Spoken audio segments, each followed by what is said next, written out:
আসসালামু আলাইকুম। আজকে হচ্ছে আমি আমাদের কেমিস্ট্রির অনুগত রসায়নের আমাদের সিকিউ যে পার্ট থাকে, একটা হচ্ছে আমাদের দুইটা পার্ট থাকে, একটা হচ্ছে আমাদের ম্যাথের আর একটা হচ্ছে আমাদের থিওরি রিলেটেড পার্টটা। তো আজকে হচ্ছে আমি ম্যাথের পার্টটা শেষ করব, মানে আমাদের ম্যাথের যে ম্যাথগুলো আসতে পারে, এখানে প্রত্যেকটা ম্যাথ হচ্ছে টাইপস আলোচনা করা হয়েছে।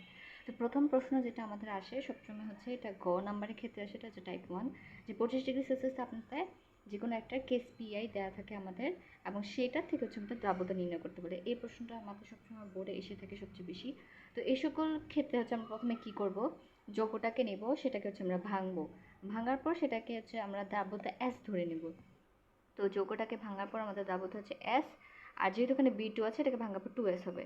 তখন আমরা প্রশ্ন মতে ধরে নিব যে এই বি টু এর দ্রাব্যতা হচ্ছে এস মোল পার লিটার, এবং অবশ্যই এখানে হচ্ছে আমাদের এককটা উল্লেখ করতে হবে।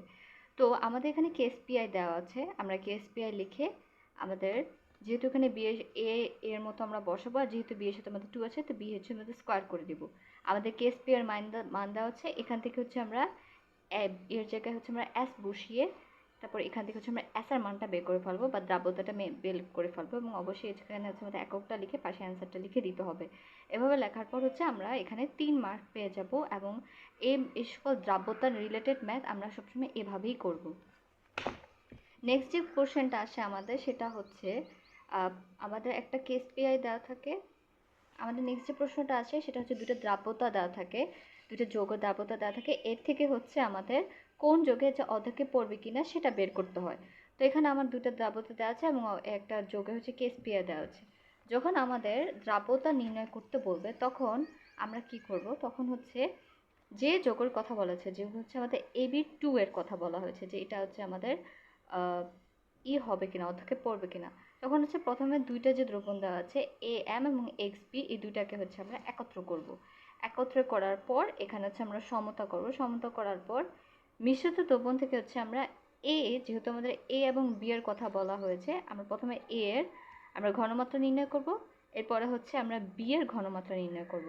তো A এর ঘনমাত্রা আমরা কীভাবে নির্ণয় করব, S2V2 S1V2, যেহেতু S2 আমাদের এর ঘনমাত্রা নির্ণয় করতে হবে, তখন আমাদের V1 হবে এইটার এএম দ্রবণের হচ্ছে ml 60 ml, এটা হচ্ছে আমাদের V1 হবে। আর S1 হবে হচ্ছে আমাদের 0.4, S2 হচ্ছে আমরা বের করবো, আর V হবে আমাদের 60 এবং হচ্ছে 40, যোগ করলে হয় আমাদের 100 হবে V। এভাবে করছে আমরা এর ঘনমাত্রা নির্ণয় করবো। ঠিক সেমভাবে হচ্ছে আমরা বি এর ঘনমাত্রাটাও নির্ণয় করবো। আমরা বি এর ঘনমাত্রাটা নির্ণয় করব। আমাদের V2 হচ্ছে 40, S2 হচ্ছে 0.2, এটা হচ্ছে আমাদের প্রশ্নতে দেওয়া আছে। এখানে যে আমাদের প্রশ্নটা দেওয়া আছে, এখান থেকে হচ্ছে আমরা বের করে আমরা V2 এর মানও নির্ণয় করে ফেলবো। করার পর হচ্ছে আমাদের যে ঘনমাত্রাগুলো বের হয়েছে A2B2 এর, এইটা হচ্ছে আমরা KPI বা আয়নিক গুণফলটা বের করব। তো KI বের করার পর এর যে ঘনমাত্রা সেটা দিয়ে দেবো, বি এর সাথে যেহেতু আমাদের 2 আছে, তো এখানে স্কোয়ার করে আমরা ঘনমাত্রাটা নির্ণয় করার পর দেখতে পাচ্ছি যে আমাদের আয়নিক গুণফলটা বেশি। যেহেতু আমাদের আয়নিক গুণফলটা বেশি, তাহলে অবশ্যই অধক্ষেপ পড়বে, আর যদি আয়নিক গুণফল কম হতো তাহলে আমাদের অধক্ষেপ পড়তো না। এবার আসে আরেকটা টাফ কোশ্চেন বা একটু কঠিন প্রশ্নের মধ্যে যেটা পড়ে, হচ্ছে আমাদের ক্যালাস পরিমাণটা নির্ণয় করতে বলে। এই প্রশ্নটা এটা বোঝাটা হচ্ছে কঠিন, এবং প্রশ্ন যদি অতিরিক্ত মাত্রা কঠিন করে তাহলে হচ্ছে এরকম প্রশ্ন হওয়ার আশা রয়েছে। তো এখানে আমাদের প্রথমে দুইটা তাপমাত্রা দেওয়া থাকবে, একটা দ্রবণ হচ্ছে দ্রাব্যতা দেওয়া থাকবে, একটা হচ্ছে 40 এবং 60। এটা হচ্ছে 25 ডিগ্রি সেলসিয়াস তাপমাত্রা হচ্ছে 40, আর 50 ডিগ্রি সেলসিয়াস তাপমাত্রা হচ্ছে 60। এবার আমাদের বলছে যে 50 ডিগ্রি সেলসিয়াস তাপমাত্রায় 100 গ্রাম AB3 এর সম্পৃক্ত দ্রবণে 25 ডিগ্রি সেলসিয়াস তাপমাত্রায় শীতল করলে কি পরিমাণ দ্রব্য কেলাসিত হবে। তো প্রথমে আমাদের প্রশ্নটা কি বলেছে, যে 50 ডিগ্রি সেলসিয়াস তাপমাত্রায় আমাদের দাব্যতার পরিমাণ কত, আমাদের প্রশ্ন হচ্ছে 60 দেওয়া। তো সেটাই হচ্ছে আমরা এখানে উঠাবো, যে 50 ডিগ্রি সেলসিয়াস তাপমাত্রায় দাব্যতা 60 বলতে কি বোঝায়। 50 ডিগ্রি সেলসিয়াস তাপমাত্রায় বোঝায় যে 100, আমাদের যে 100 আছে প্লাস হচ্ছে 60, এর মধ্যে হচ্ছে আমাদের দ্রব্য আছে 60 গ্রাম। সুতরাং আমাদের 100 গ্রামে কত, এখান থেকে হচ্ছে আমরা 100 গ্রামে দ্রবণের পরিমাণ নির্ণয় করব। এটা হচ্ছে আমাদের দ্রবণের পরিমাণ। তখন দ্রাবকের পরিমাণ কত, এটা হচ্ছে আমাদের দ্রব্য। তো 100 থেকে যদি আমরা দ্রবণের পরিমাণটা মাইনাস করে দিই, তাহলে হচ্ছে আমরা দ্রাবকের পরিমাণটা পেয়ে যাব। আমাদের দ্রাবকের পরিমাণ হচ্ছে 62.5। সেকেন্ডে হচ্ছে যেহেতু আমাদের বলেছে 50°C তাপমাত্রা এবং 25°C তাপমাত্রা। তো ঠিক সেম একইভাবে হচ্ছে আমরা যে 62.5 পেয়েছি, এটা হচ্ছে আমাদের দ্রাবকের পরিমাণ, মনে রাখতে হবে।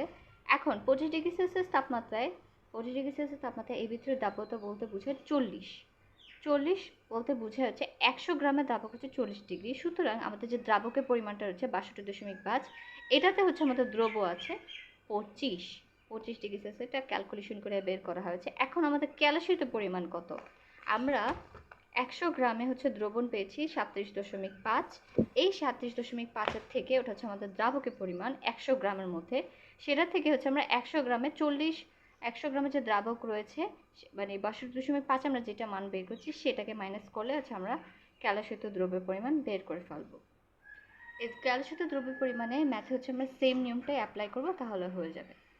এবার হচ্ছে আমাদের আরেকটা যে ম্যাথ রিলেটেড পার্টগুলো আছে, এগুলো হচ্ছে আমাদের সূত্রগুলো আসে। তো সূত্রগুলো থেকে ম্যাথটা আমাদের ডাইরেক্টলি ধরে দিয়ে দেয়।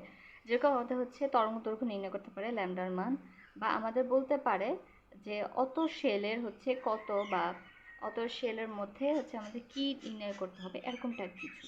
তো এখানে আমরা N1 কাকে দেবো, N2 কাকে দেবো? N1 এবং N2। এখন N1 কোনটা?